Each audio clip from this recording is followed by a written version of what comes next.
Hi అండి, నమస్తే. నేను మీ జ్యోతిని. మార్చి 3వ తేదీ పాల్గొన మాసంలో చిట్ట చివరి వచ్చే చంద్రగ్రహణం అండి. ఇది మార్చి 3వ తేదీ వస్తుంది, మంగళవారము. కేతుగ్రస్త చంద్రగ్రహణము పుబ్బా నక్షత్రంలో వస్తుంది, విశ్వాసనామ సంవత్సరంలో. మనము చంద్రగ్రహణం అనేది మన వైపు దక్షిణాది రాష్ట్రాలలో మనకి ఎప్పుడు ఏ టైంలో వస్తుంది అంటే సాయంత్రము 6:27 నుంచి 6:48 వరకు మనకి విడుపు చంద్రుడు కనిపిస్తాడండి మనకి. కానీ సింహరాశి నక్షత్రం వాళ్ళకి ఈ కేతుగ్రహణస్థ చంద్రగ్రహణం అనేది మంచిది కాదు, పరిహారాలు చేసుకోవాలి కదా.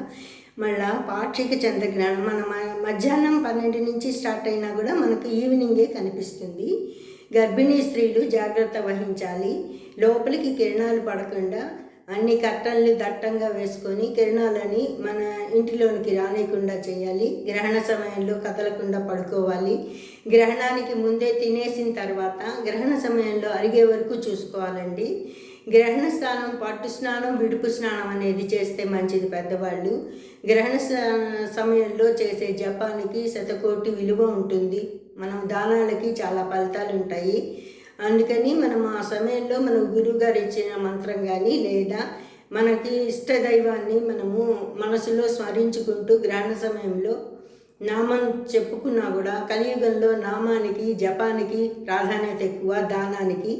అందుకని ఈ యుగంలో ఎక్కువ మనము దానాలు చేయాలి, ప్రతి ముఖ్యమైన రోజుల్లో దానాలు చేయాలి అని చెప్తుంటాం కదా.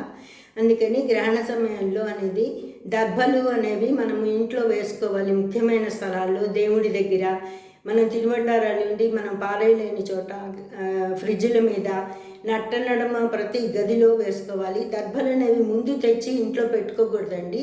దర్భలని మనం ఇంట్లో పెట్టుకొని వాడుకోకూడదు. అప్పటికప్పుడు తెచ్చుకొని దర్భలని మళ్ళీ వేసిన ప్రతి చోట గుర్తు పెట్టుకొని తీసేయాలి.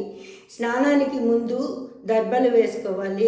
పట్టు స్నానానికి ముందు, విడుపు స్నానానికి ముందు దర్భలని తీసివేయాలండి.